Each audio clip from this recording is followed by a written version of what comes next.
Alex Anthopoulos said that there are plenty of options still available out there, but which one would be the most impactful for the Atlanta Braves in 2025? I'll answer that question and many more on today's Mailbag episode of Locked On Braves. So let's get into it.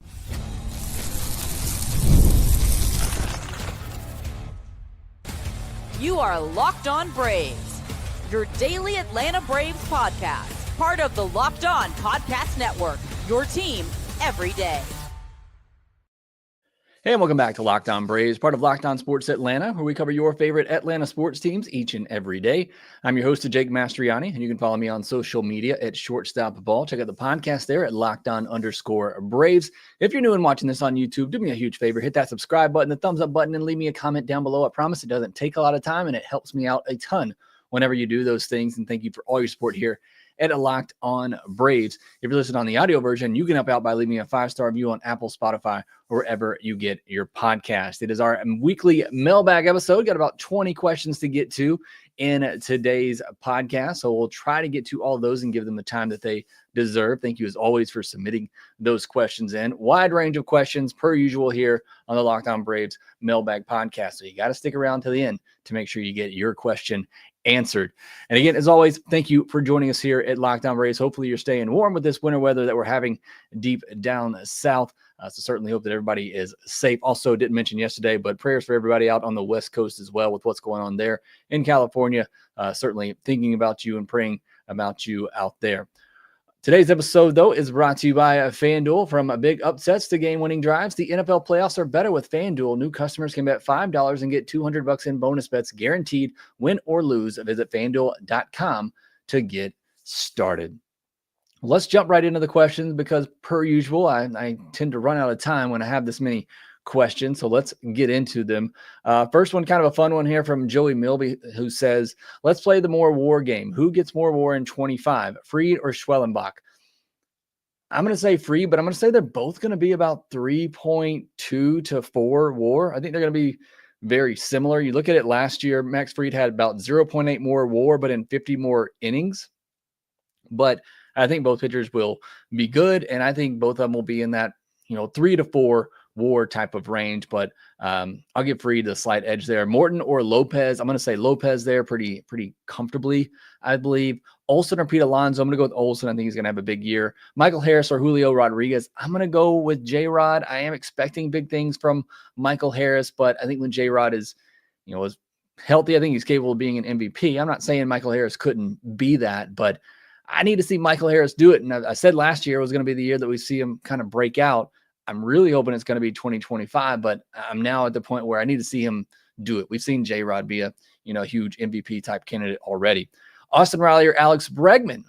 Interesting. We might talk a little about Bregman on today's episode. I'm going to go with Austin Riley, though. I think Riley's going to have a big season as well. Sale or Skubal? I'll go with Skubal pretty easily there, and that's nothing to discredit Chris Sale, who, look, what he did last year was not a fluke. He's a very good pitcher, and I think he'll be very good again, but you are talking about a guy that's towards the end of his career in Sale and a guy in Skubal that, is just coming onto the scene as one of the best pitchers in baseball. So fun question there to start things out with. Let me know what you would pick with some of those guys. Who you think is going to have the higher war in 2025? But the actual question from Joey here says, who do you think would have the biggest impact in 2025 if we can only sign one player? And Joey mentions Ha-Seong Kim, Jack Flaherty, Jerickson Profar, Tanner Scott, or Jeff Hoffman. This is a tough question. It's another one I would love to know your response as well. You only get to sign one of these players. And I'm going to throw Alex Bregman in there as well, just for fun and because I put his photo in the thumbnail just to kind of get some clickbait. Thank you for joining us. Hopefully you stick around. But of this group, my initial instinct was to say Jack Flaherty, because I think the biggest impact comes from a legitimate middle, possibly top of the rotation starter. If you buy into what Jack Flaherty did last year, which I do, I think he can still be a number 2, 3 type starter. I don't think what he did last year was a fluke either, if you look into the underlying data. So Jack Flaherty is the one that sticks out to me over the season. However, if we were just talking postseason, I'd probably go with either Tanner Scott or Jeff Hoffman, just because I think the Braves have the starters to win in the postseason, but it's very important that you have those shutdown relievers in the postseason, like Tanner Scott, like a Jeff Hoffman, where, again, I love the Braves bullpen. I like Iglesias. I like Pierce Johnson. I like Aaron Bummer. I like Darren Lee and the likes. But those aren't – I don't know that I feel as confident that those are guys that can come in and, shut down the top of the Phillies lineup, shut down the top of the Dodgers lineup. They can do it, but it's that confidence level. I'd be more confident in Tanner Scott doing that against some lefties at the top of the Phillies lineup. I'd be more confident in Jeff Hoffman doing that, facing the top of another team's lineup. So, again, I don't mean to straddle the fence on this, but we're talking regular season. I think the most impactful move is Jack Flaherty. We're talking postseason.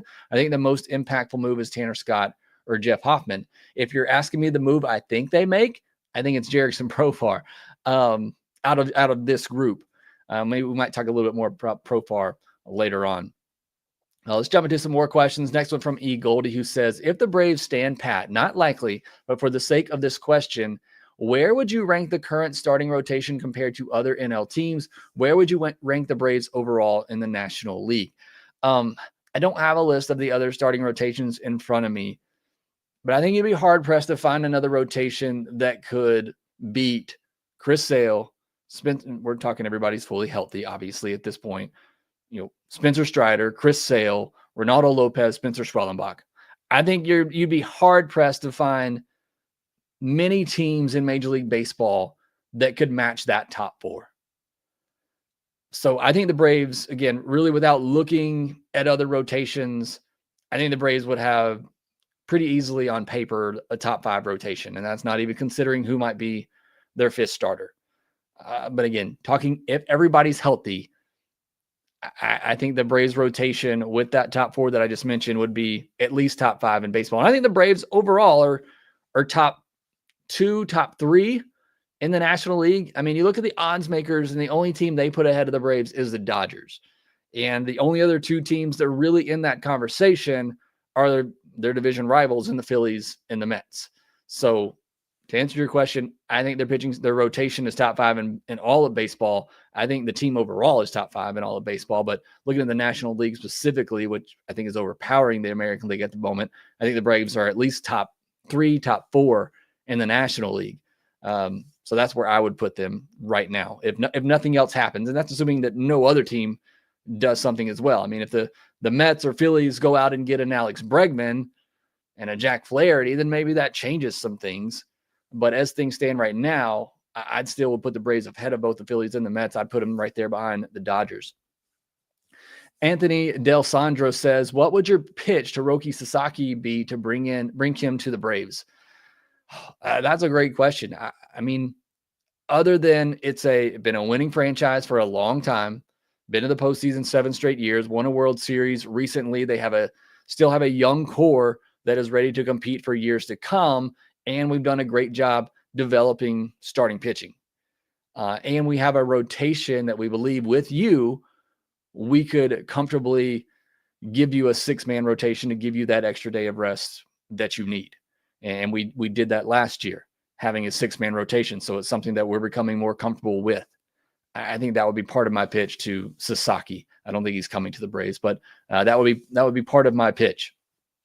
Dustin Mounts, with the interview yesterday and talking about signings going into February, should that concern fans if the Braves sign a pitcher after spring training starts due to the track record of late signings? AA spring training signing last year did not work out for offense either in Adam Duvall.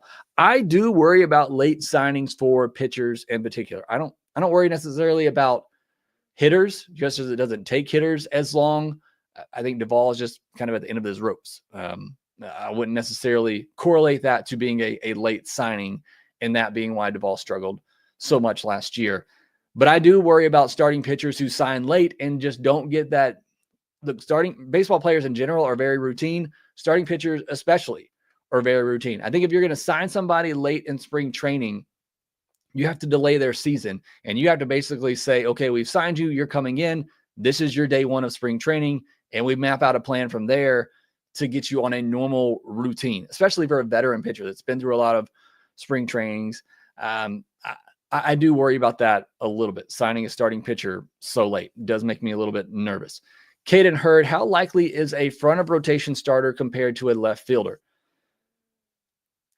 I would say comparing those two, front of the rotation compared to a left fielder, I would say left fielder is more likely. If you would have said back of the rotation starter compared to a left fielder, I would have said back of the rotation starter is more likely. And I think of those two, or if you put all those three in there, if you said front of the rotation starter, left fielder, or back end starter, which one of those three do I think is most likely to get done? I would say back of the rotation starter is the most likely one, because that's where I see the biggest need. I don't need a front of the rotation guy. It'd be great. I think they certainly would love that too. I need somebody to give me some innings to get me through the season. I think that's the biggest priority for the Atlanta Braves. All right, several more questions to get to on today's episode. We'll jump back into the questions here next. You shouldn't have to worry when you're getting tickets to your next big event, and you don't when you use Gametime. Gametime is the fast and easy way to buy tickets for all the sports, music, comedy, and theater events near you.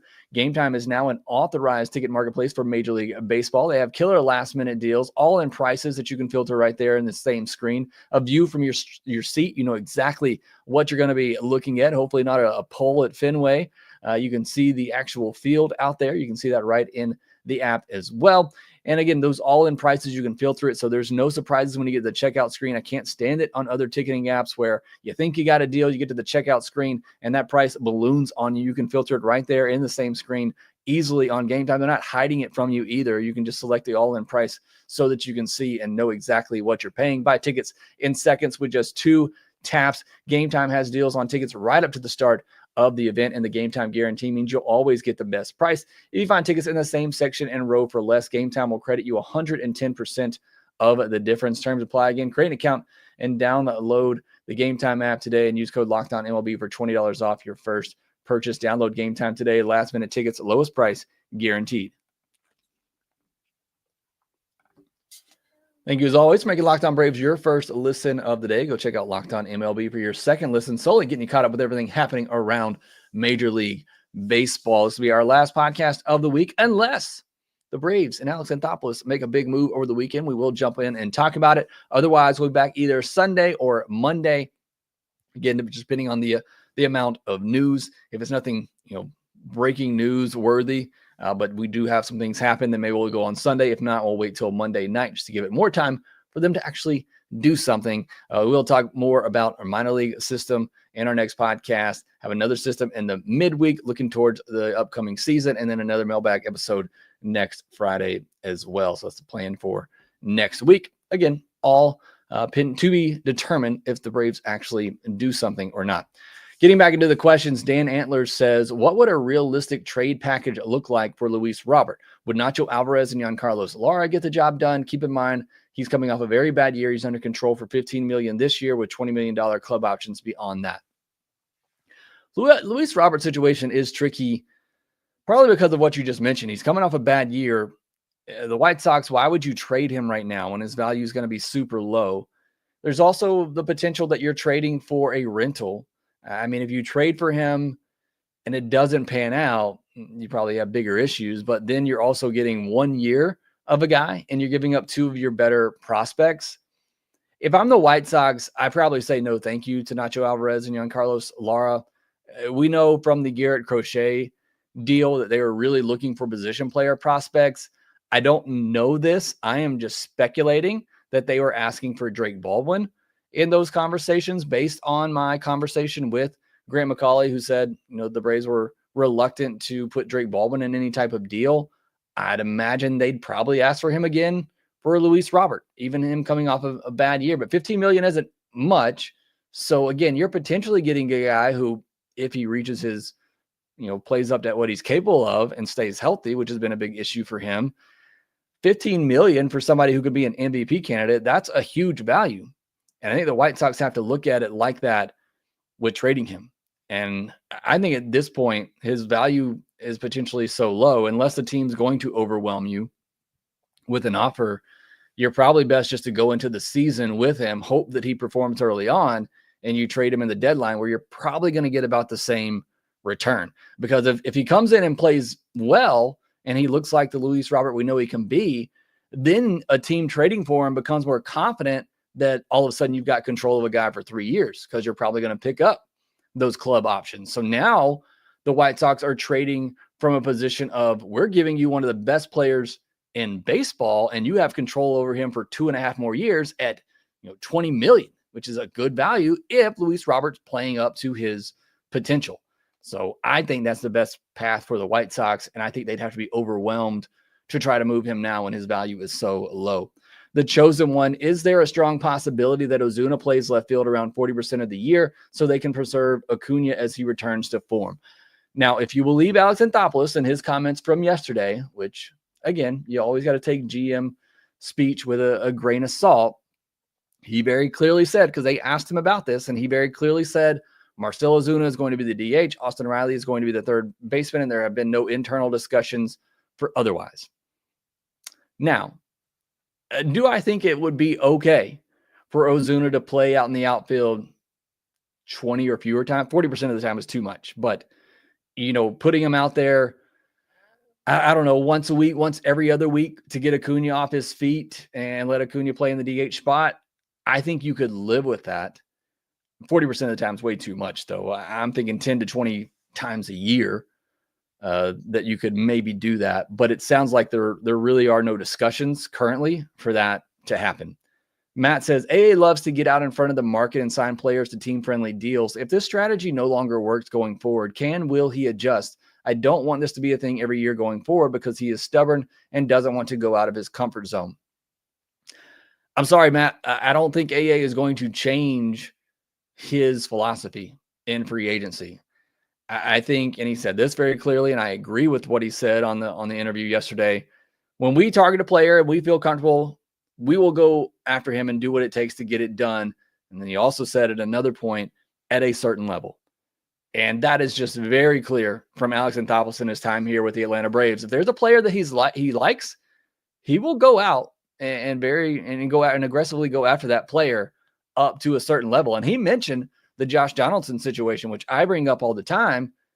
After the huge year that he had for the Braves, he liked Josh Donaldson and wanted to go get him, but he was not willing to go past a certain level to get him. And once I think it was the Twins that went past that level or whatever it was, he said, okay.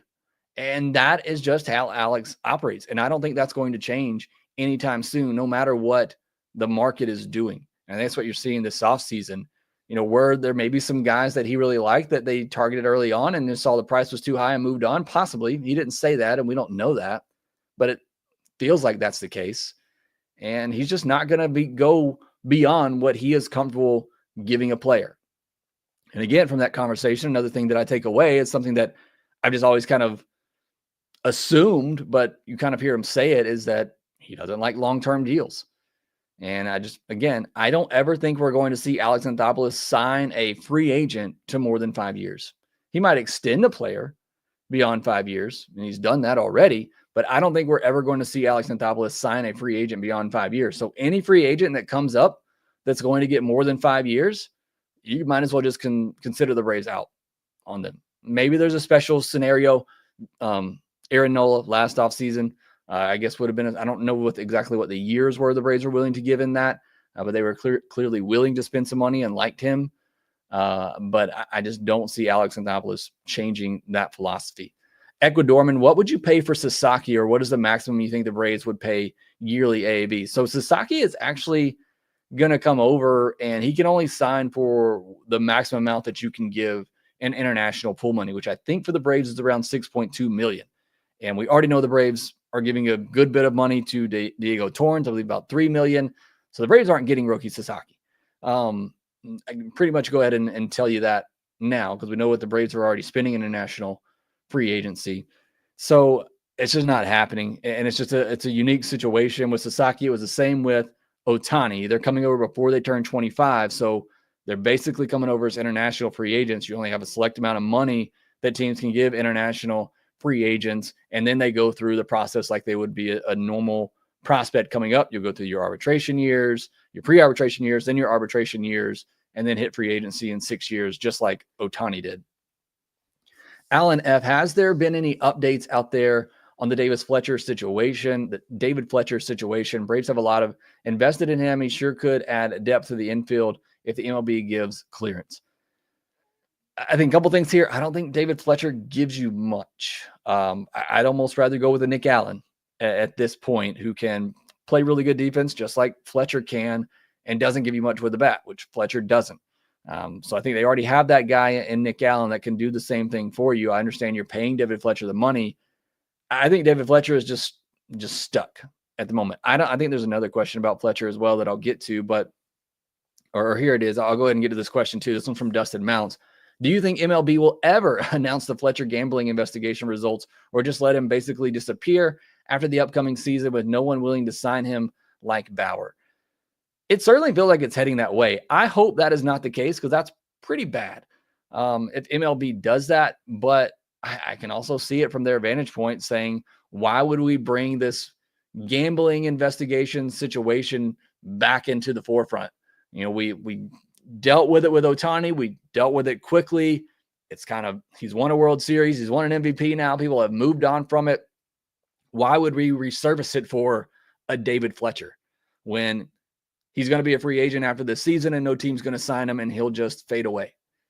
I hope they don't do that for the Braves' sake, because I think the only reason that he's still with the Braves is because they're hoping he gets suspended and they can recoup some of that money that's owed to him if he goes on, if he does get suspended, and they don't have to pay him the rest of that money. I think that's the only reason he's still in the Braves organization. I don't think you're ever going to see him at the big league level again, depending on the investigation. I'm not going to sit here and act like I know exactly what David Fletcher did or is being accused of.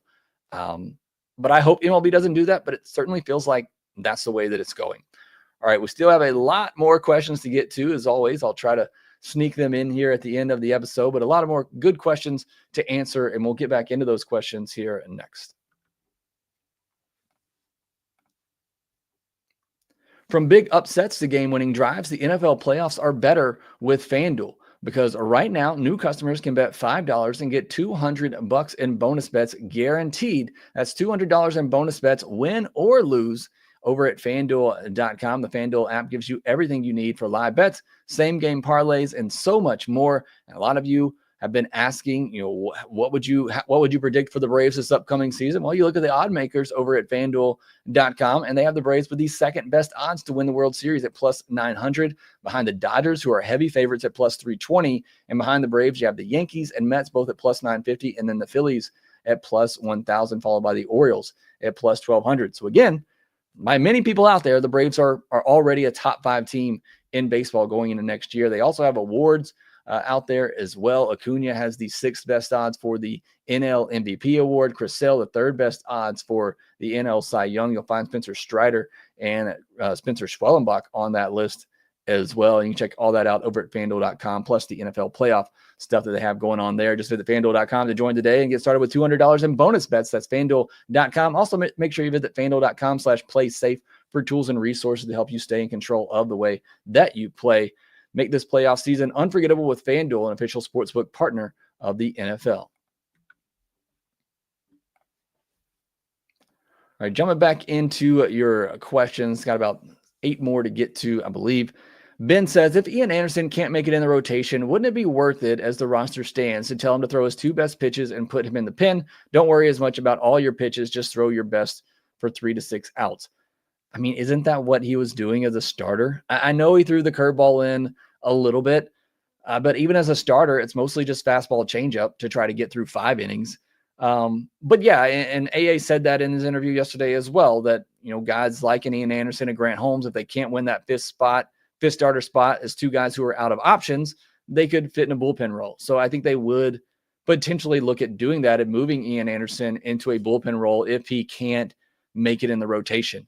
I think that could be a good thing for the Atlanta Braves. Nothing wrong with having some guys in your bullpen that can give you some length. I've said for a while, I think that's the way the game needs to go, where it's having these relievers that aren't just, 1 batter relievers like we used to see before the 3 batter minimum, but relievers who can come in and give you multiple innings, and that can help save your bullpen down the road as well. So I like having those guys. I think Ian Anderson could fit there, certainly. Jay Smith says, thoughts on outfield trade targets, Jake Fraley from the Reds or Jake McCarthy or Pavin Smith from the Diamondbacks, and what the packages would look like. All lefties who have shown ability to get on base and be solid defenders. I would prefer McCarthy, Fraley, Smith in that order. I would say Jake Fraley is one I talked about the other day, who at least has good splits against righties. And so I wouldn't mind that. I haven't looked up McCarthy's numbers, but I'd be okay with either Fraley or McCarthy. I wouldn't give up much for them because I don't know that they're everyday guys. They're probably at best right now strong side platoon players, certainly. And McCarthy being somebody that can play better defense, I can understand maybe preferring him over the other guys. But I think Fraley is a little bit more proven as at least a strong side platoon option. Again, I wouldn't give up much than a B-level prospect for them. I wouldn't give up much in that deal. Now, and there may be another question about this, so hopefully I'm not getting ahead of myself, but if you were to package a Jake McCarthy or an Alec Thomas with a Jordan Montgomery, then maybe I'm willing to give you a decent size prospect. Maybe I'm willing to give you an Owen Murphy at that point, especially if the Diamondbacks are going to throw in some money for Montgomery. But then maybe we're talking about something, but I wouldn't give up much for any of those outfielders. Matt, using shortstop as an example, should AA have moved more forward thinking? He let Dansby walk without really a replacement on hand and no intent to fill it externally. Not saying I want to keep Dansby, but it seems to be one of the most coveted positions in our cupboard is bare. Well, as somebody with a handle shortstop ball, I would have loved for them to be more prepared, certainly for Dansby potentially leaving. Look, I don't know this. This is a speculation. This is fan speculation for me. I don't think they envisioned Dansby having the contract year that he had and getting 170 plus million from the Cubs. I think the Braves thought they would pretty easily be able to bring Dansby back somewhat affordably. And then Dansby just went out and had a career year, won a Gold Glove, was consistently good at the plate, which he hadn't been able to do before. And he got big money from the Cubs. And I think if you were to put a lie detector on Alex Anthopoulos and the Braves, I think they would have said, we weren't expecting that year from Dansby, and he ended up getting a lot more money than we ever thought he was going to get offered. Because I think if the money was close, Dansby would be here, even if other teams offered him more. But it's just they were offering him way more than what the Braves were willing to pay, and I think way more than the Braves ever thought he would get before he had that breakout season. So I think, again, my assumption, I think they thought all along that Dansby was going to come back because I think Dansby wanted to be back, and Dansby would have come back if he were given something, close to what he was being offered. It's just he had that career year, and the Cubs went way above what the Braves were willing to pay him. Chip Hendricks, I keep hearing Max Scherzer's name linked to the Braves. How likely is that? I think that would be all right with me, provided they can sign a Tanner Scott to the bullpen. After seeing Justin Verlander get $15 million from the Giants, I think the Braves would be out on Scherzer because I like Scherzer better than I do Verlander. And Verlander got $15 million for 1 year. So I would imagine Scherzer's probably going to get something like that as well. I'd be out. At that point, go get me Jose Quintana 1 year, $8 million. Go get me Lance Lynn for less than that. I'd be out on Max Scherzer at $15 million a year. I haven't really heard any talks about that. But yeah, I'd be out on Scherzer at that price if he gets the same as Verlander.